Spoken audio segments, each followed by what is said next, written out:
Hello, it's time for another week of remote learning. I went on a measuring scavenger hunt around my house and look at some of the things that I found. First, I found the ruler that we were measuring with last week that we were doing in inches and centimeters. I even found a shorter one which is easier to carry around. I found a whole stack of measuring cups. I found my measuring spoons. I found my measuring tape. I found a measuring cup. I found a meat thermometer. See the numbers on that one? I found Mr. Wilson's measuring tape. I found the thermometer. And I also found a scale.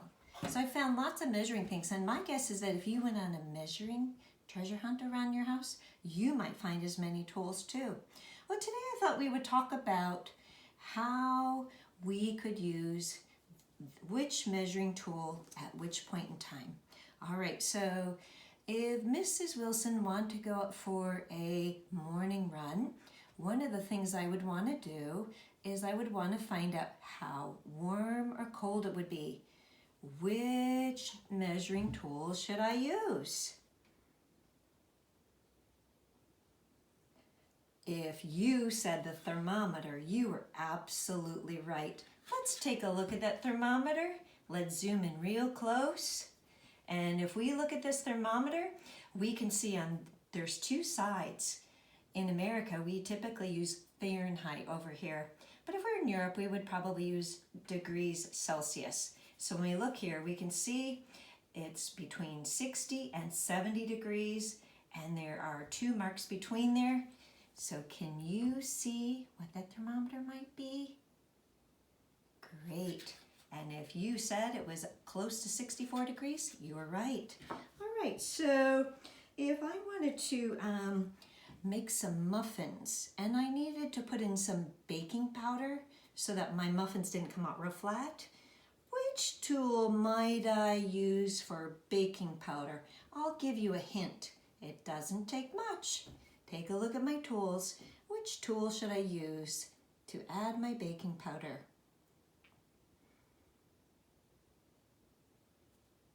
And if you said I should use some of the measuring spoons, you are absolutely right, because you don't want to get too much of that baking powder in there or your muffins won't taste very well.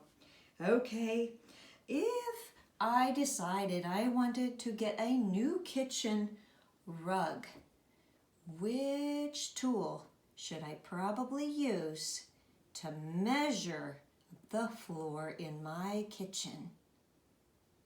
There could be more than one answer on this one. Which tool or tools do you think would work the best?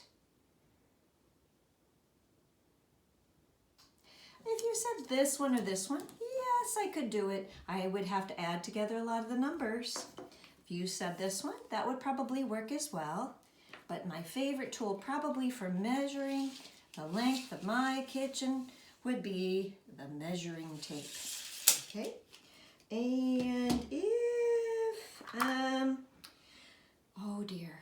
if we wanted to find out how heavy Mr. Wilson is getting because he's eating all the cookies and all the cakes that Olivia is making here, which tool should we use for that?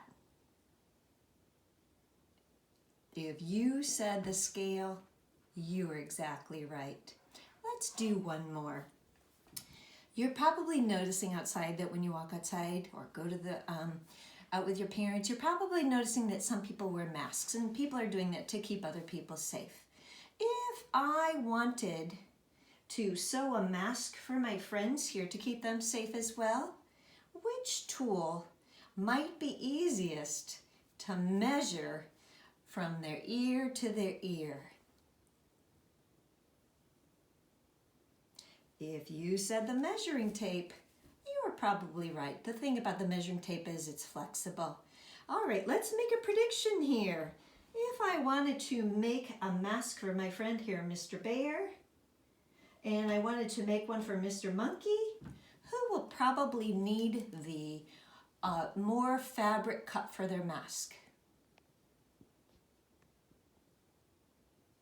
You're right, it's going to be Mr. Bear. let's look at Mr. Bear. One of the first things we can do is we can do something called an estimate. An estimate is a good guess for how long or big something is.